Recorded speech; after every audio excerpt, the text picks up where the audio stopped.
Baik, acara selanjutnya ialah pemaparan program dan pengenalan kompetisi sepak bola berbasis apps yang akan dilakukan oleh Founder Bobola Bali.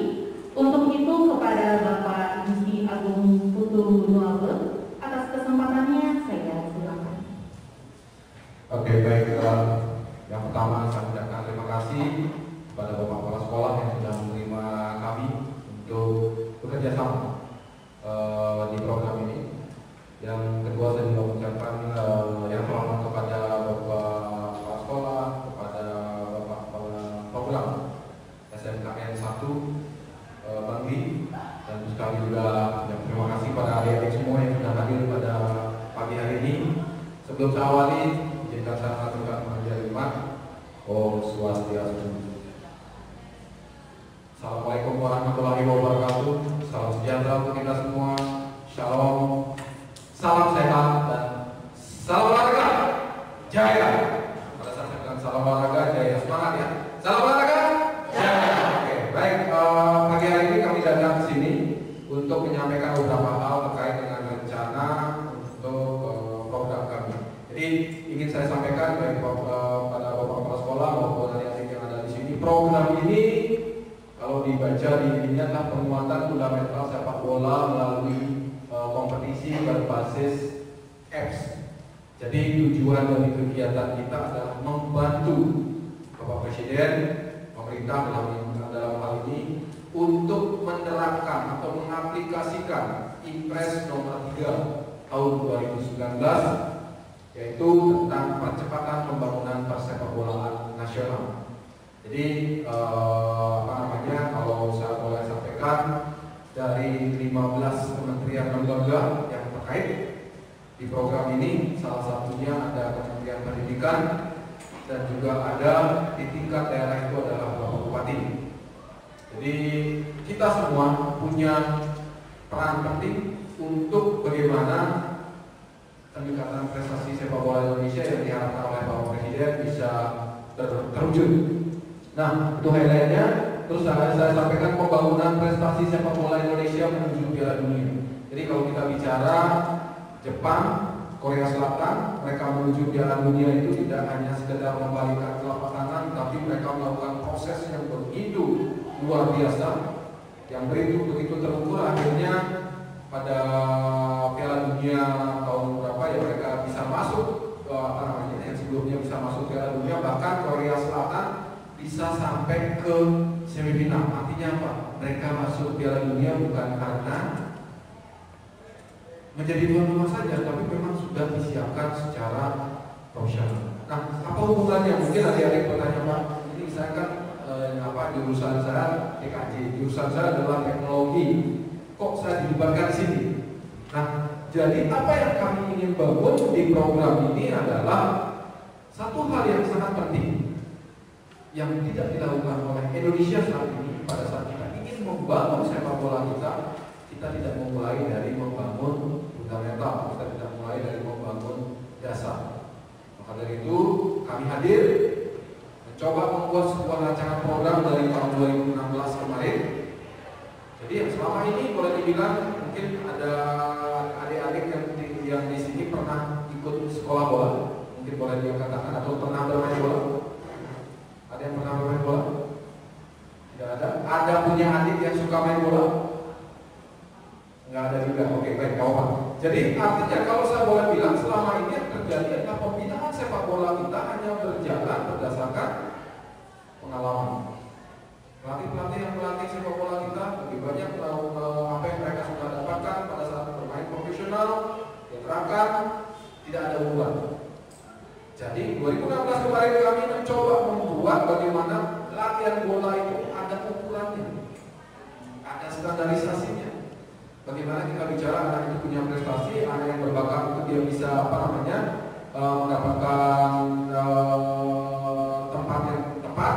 Ini yang kita mau sampaikan. Oke, baik, saya lanjut saja pada materi saya. Yang pertama, kami ingin menyampaikan. Ya, terima kasih Pak Kepala Sekolah, mudah-mudahan bisa berjalan lancar. Sekali lagi saya ucapkan terima kasih. Baik, yang pertama saya ingin menyampaikan ada 7 orang ya Pak yang membantu saya. 2 orang asing. Jadi yang 2 orang asing itu satu dari Spanyol, yang satunya dari Cina tapi tinggal di Spanyol.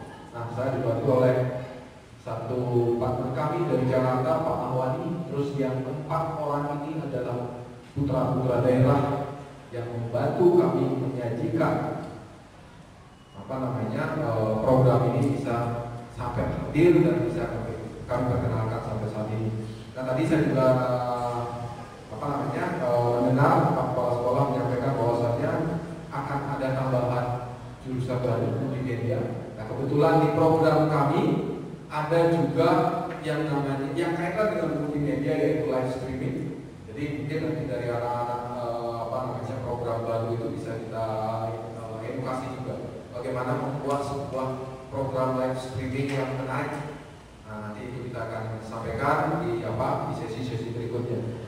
Ya, yang pertama persingkat waktu saya ingin perkenalkan dulu mungkin profil kami sedikit ya, jadi paling tidak adik-adik juga memahami siapa yang datang, apa yang akan membicarakan. Silakan.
Oke, baik. Jadi video singkat ini saya sudah tampilkan bahwa output dari program kita ini adalah sebuah kompetisi internasional yang sudah kami gelar dari tahun 2016 dan 2018-2019 kemarin mendapatkan apresiasi dari 4 negara yang menjadi peserta, salah satunya Australia, Jepang, Korea Selatan, dan China. Jadi boleh dibilang negara-negara ini adalah negara-negara yang sudah berkembang dari sisi sepak bola mereka. Mungkin ada yang suka nonton Piala Dunia. Tiganya sudah masuk Piala Dunia. China segera akan menyusul. Tapi secara Asia, China cukup kuat. Ya, kenapa saya sampaikan begitu, dan mereka pun memberikan apresiasi di event kita ini. Karena apa? Satu-satunya event yang pernah mereka ikuti di level anak-anak yang memberikan penilaian kepada semua pemain yang terlibat di kompetisi itu secara individu. Ada 2 kategori penilaian yang kami berikan. Yang pertama adalah basic skill, yang kedua adalah visi bermain. Ini yang akan menjadi yang kita akan bahas pada pagi hari ini. Kita sudah mendapatkan apresiasi dari negara-negara dari sepak bola yang maju. Maka dari itu kewajiban saya bagaimana mengaplikasikan program ini ke seluruh sekolah sepak bola yang ada di Indonesia. Nah, kita awali mulai dari menyiapkan tenaga operator-operatornya terlebih dahulu di masing-masing kabupaten kota. Salah satunya yang pertama yang kami ajak kerjasama yang menyambut positif kegiatan ini adalah SNKN 1 Bali, yang nantinya kegiatan ini kami akan gunakan untuk program percontohan ke Kementerian Pendidikan, Kebudayaan, Riset dan Teknologi. Mungkin adik-adik sudah mengenal bahwa menteri kita, beliau adalah Nadiem Makarim, yang boleh dibilang beliau sangat sukses di teknologi Gojek. Mungkin pernah mendengar Gojek, itulah penentunya. Pak Menteri penentunya Gojek. Mungkin kalau kita bicara 10 tahun yang lalu, orang nggak kenal apa sih itu Gojek. Jangankan kita yang mau naik Gojek, orang yang menjadi sopir Gojek itu udah Tapi saat ini mungkin sebagian besar masyarakat Bali, terutama yang tinggal di perkotaan, mau beli makan aja mereka sudah tidak mau keluar lagi, tinggal ketik di handphone makanan datang. Ya, itu 10 tahun lagi ke depan apa yang akan terjadi? Tidak ada lagi mungkin yang namanya Indomaret, Alfamart, tidak ada lagi yang namanya Hypermart, tidak ada lagi yang namanya. Jadi adik-adik pada saat 10 tahun mungkin sudah berkeluarga, punya anak, anaknya Pak, saya mau beli beras dan tinggal ketik di handphone berasnya datang. Teknologi nggak bisa kita ubah, kita harus ikuti. Itu yang akan terjadi. Nah, di sepak bola saya ingin melakukan hal yang sama. Ya, di sepak bola kita ingin memberikan hal yang sama. Apa yang nanti kita ini, nah itu output dari program kita ini adalah kompetisi di event internasional.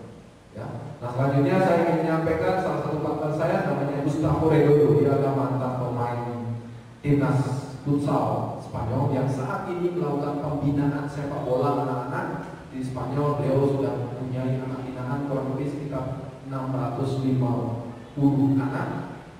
Saat ini beliau sudah mengantongi license B2FA. Jadi kalau saya bedanya di luar negeri dengan di Indonesia ya, di luar negeri pelatih yang punya license tinggi itu mereka melatih apa? Mereka melatih anak-anak. Ini profilnya sedikit saya ingin sampaikan. Gustavo Redondo.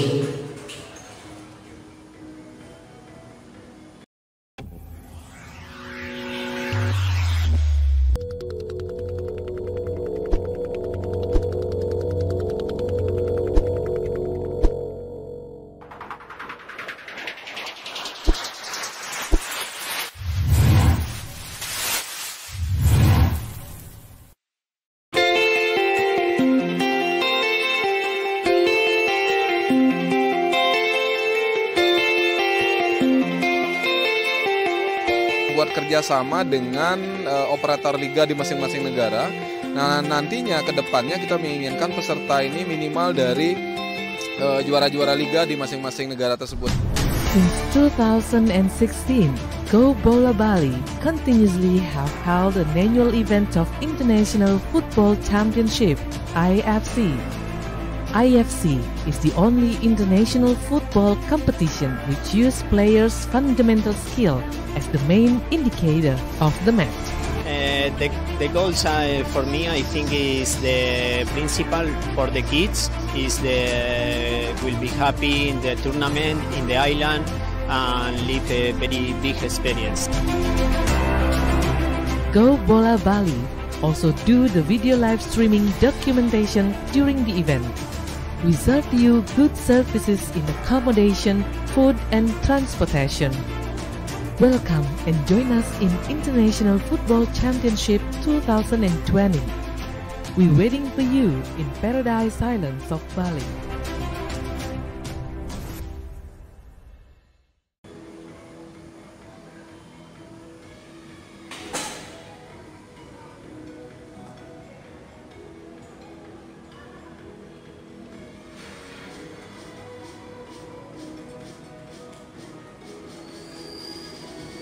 Iya. Jadi beliau ini yang memotivasi saya bagaimana Indonesia ini punya potensi yang sangat luar biasa untuk masuk ke dunia, tapi kita tidak pernah sampai. Ada sesuatu yang mesti harus kita perbaiki di situ. Jadi maksud saya adalah salah satu program kita tadi. Nah, selanjutnya saya juga punya salah satu partner lagi orang Cina, tapi tinggalnya di Barcelona.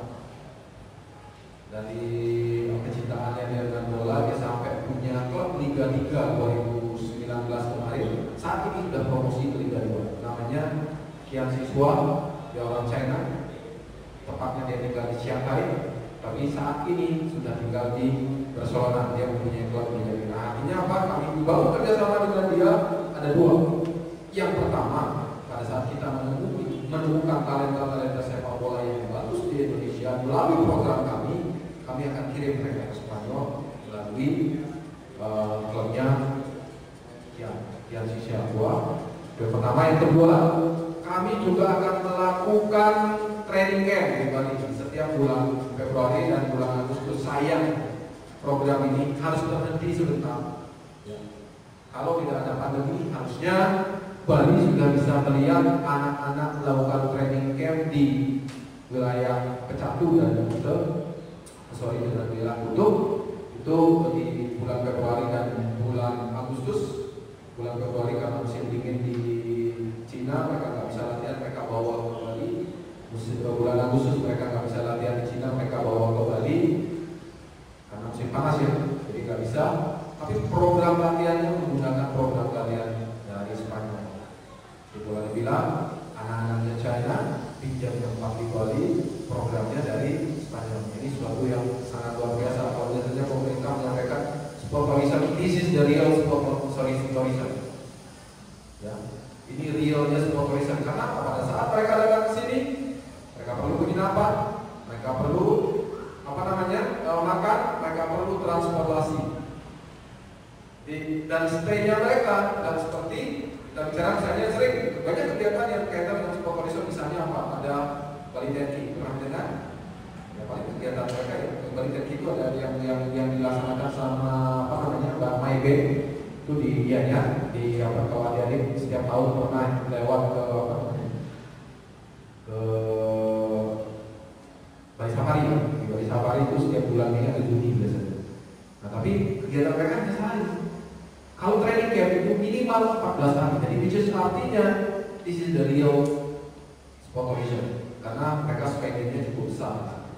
Oke, tuh ya jual. Nah terus dari itu saya ada pahlawan nih, ada Swaya Laksana ini beliau sebelumnya profesionalnya sebagai mantan pemain Gelora Dewata.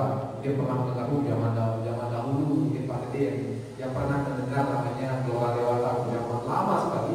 Beliau salah satu pemain itu dan terakhir kemarin menjadi direktur tekniknya Elite Pro Academy Bali United yang bergabung di kami dan tentunya ada saudara Wahyu hadirannya nih yang bantu saya di IT yang nanti akan membagikan share sedikit informasinya ke adik-adik. Terus sudah gitu selanjutnya ada Angga Dana, nah ini yang urusannya dengan live streaming ya. Jadi kegiatan kami kalau di kompetisi itu semua pertandingan live streaming. Jadi mungkin kalau adik-adik nanti pengen lihat seperti apa sih pertandingannya itu bisa dilihat di Google TV online. Jadi kami ada punya channel YouTube saat ini. Kegiatannya semua ada di sana dan kualitas kompetisinya betul-betul kita bedakan dari yang sudah pernah ada di Bali. Jadi di Indonesia pun untuk level anak-anak kami berani bilang program kami yang terbaik saat ini boleh dibandingkan ya. Karena kompetisi entah di Menpora Cup pernah dengar atau Sulawesi Cup, endingnya mereka tidak pernah mendatangkan tim asing datang ke Indonesia. Itu yang saya sampaikan. Oke, selanjutnya saya dibantu oleh Mas Ari, Pak yang bisa hadir hari ini. Nah, dia yang membangun timnya, dia yang membangun aplikasi ini. Ya, jadi membangun aplikasi ini basisnya adalah web backend, pengolahan datanya di web backend, terus sudah itu input datanya dari Android. Nah ini yang saya sampaikan terkait dengan profile. Nah informasi umum saya sudah sampaikan, mungkin selanjutnya saya langsung mempersingkat waktu aja. Jadi di penggunaan program ini itu diawali dengan, makanya ada namanya nanti situ database. Bagaimana cara kita menginput database, bagaimana kita bisa mendapatkan data. Pertama kita mulai dari pendaftaran. Jadi pertama entah itu sekolah bola, entah itu sekolah umum, mereka daftar dulu, ya, mereka daftar dulu di kita. Setelah daftar, review mungkin registrasi pendaftaran timnya atau saya boleh bilang sekolahnya kurang lebih seperti ini. Jadi ini semua menggunakan base-nya adalah website. Mereka daftar melalui website, datanya kita masukkan, semua data terkumpul. Di ini harus mereka lengkapi. Tujuannya untuk apa? Jadi kita tahu di Bali itu ada berapa sekolah sepak bola, atau di Bali itu ada berapa SD atau SMP yang mempunyai ekstra sepak bola. Itu tujuannya. Ya. Setelah kita tahu, selanjutnya kita akan membuat data ke pemain yang menjadi objek kita nanti. Yang kita akan nilai siapa? Bukan sekolahnya. Yang kita nilai adalah pemain-pemain. Nah, apa yang harus mereka lakukan? Semua pemain yang ingin dinilai wajib melakukan pendaftaran secara online. Jadi tampilan pendaftarannya lebih